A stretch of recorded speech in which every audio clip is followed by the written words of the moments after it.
Hey guys, and welcome back to another test server recap with Pendous. So, obviously a little late for any of you who are looking for, different ideas or things like that for your feedback forms for the test server, but that's that's not what I was going for with this. There's already tons and tons of that stuff out there, and maybe that'll be useful for you guys. You'll have to let me know, drop a comment if you'd prefer to have these over the weekend.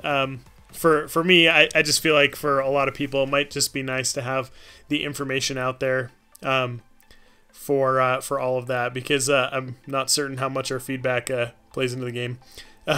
So anyway, with the so what the bulk of this video is going to feature is going to be featuring the Redeemer, and I'll be talking about the other things. My goal for the video is to talk about everything from the test server in a brief manner, but then with the Redeemer, we'll talk about it a little bit more in depth. And the reason why I'm going to do that is because out of all the things on the test server right now, I think the two things that will be most influential on the game, and I don't mean in a good way, is going to be the Redeemer and the Team Deathmatch mode. So what I'm worried about with the Team Deathmatch mode, I'll qualify that right now, is that before, when it was launched, it seemed like they didn't have a way for us to be able to choose between 3 game modes, and I don't know if that's because they don't have enough people on the servers, like not enough player density to be able to make it happen, or if it's for like some technical behind the scenes reason, like the coding doesn't allow for it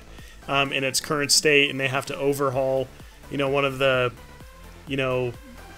like foundational bits of the game. I don't know what the reason is for that, but if that's the case, like where you're randomly assigned a mode with one of your selections, I don't want Team Deathmatch.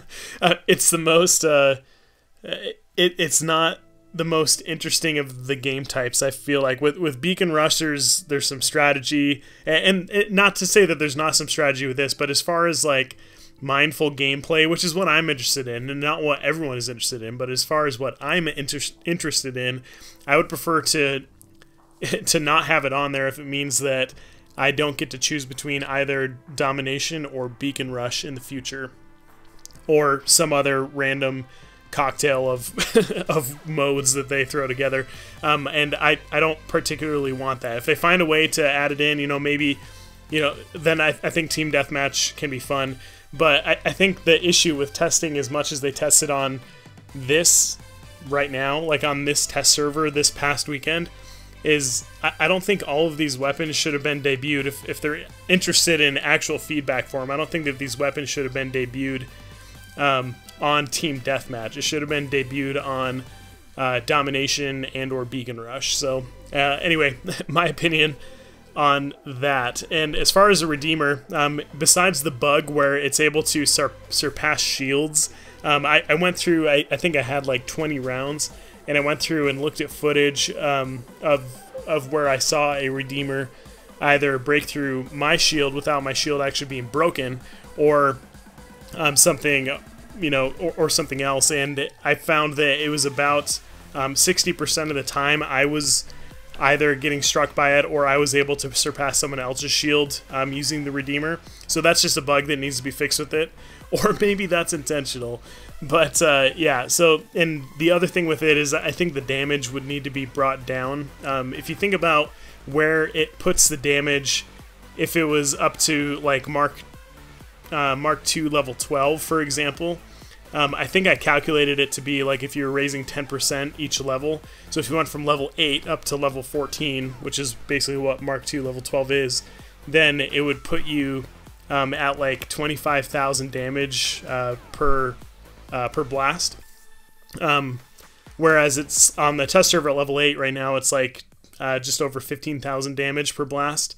And I just think that it's a little much, and I think that's a product of kind of where the game has gone as far as boosting damage of things over balancing them in other ways or balancing other things. It just, damage gets increased more and more and more, and so it makes more and more things obsolete, which I think is an issue that they're going to have to address pretty soon moving forward, especially if they're going to be adding more variety into the heavy short range category like they have been, like with the Ember and then with this. I think that something they're going to have to address is the very, very high damage of everything, and it making a lot of different setups, you know, basically obsolete because they can just be drained in like a couple seconds. And with this, like, that's a really big issue, I believe, because it's so precise. If it was, you know, something else where, you know, it takes a little bit more aiming or more skill to use, then that's something else entirely. But with this, where it's so precise at 350 meters, I think that they need to be careful with that. And I think besides just having this get decreased, I think that it needs to be looked at as the game as a whole, that more things need to be brought into alignment with each other and probably drop down. And that would bring things like light robots back into the forefront of the game. Not the forefront of, like, you know, higher level play, but it would give them some kind of validity there that they currently don't have, because, you know, 2.5 seconds of a plasma griffin shooting them right now, they're just completely gone. So anyway, just a thought on that. Yeah, and then as far as the other things that were tested on this test server, I think that the Gust weapon, I really enjoy that. I think where it's at right now, I think it's probably pretty good. A lot of people I hear saying that it's a little bit underpowered, and I worry about that because that's what we were saying about the shock train before, but we need to remember that these are all at level 8, and it's going to have, at level 12, it'll have 40% more damage available to it. And so that's just something to keep in mind with it. I think it might be okay where it's at. I actually had really good success with it, especially on a patent. So I can show you guys some of that footage in the future if you want. Let me know. I probably won't show much more from this test server. We'll wait for another one moving forward. And then as far as the Vortex weapon, definitely something needs to be done with that because it doesn't do more damage than an aphid does right now.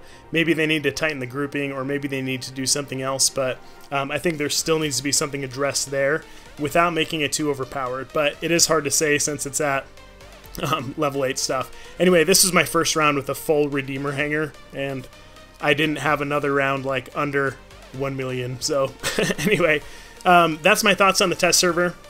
Besides Team Deathmatch, there are a couple pieces of cover that I would have either rotated or moved somewhere else to make them a little bit more useful and to keep you from being attacked by plasma the moment that you spawn. Even if the person who spawned at the spawn location next to you on the enemy team just spawned in as well, they're able to attack you from that range. And I just think that if they moved a couple cover pieces around, it could alleviate that and probably help, because you can't control the direction that you're going to face when you spawn, and it leaves you at a significant disadvantage, I think. So anyway, let me know what you guys think about the test server. Any other thoughts that you have?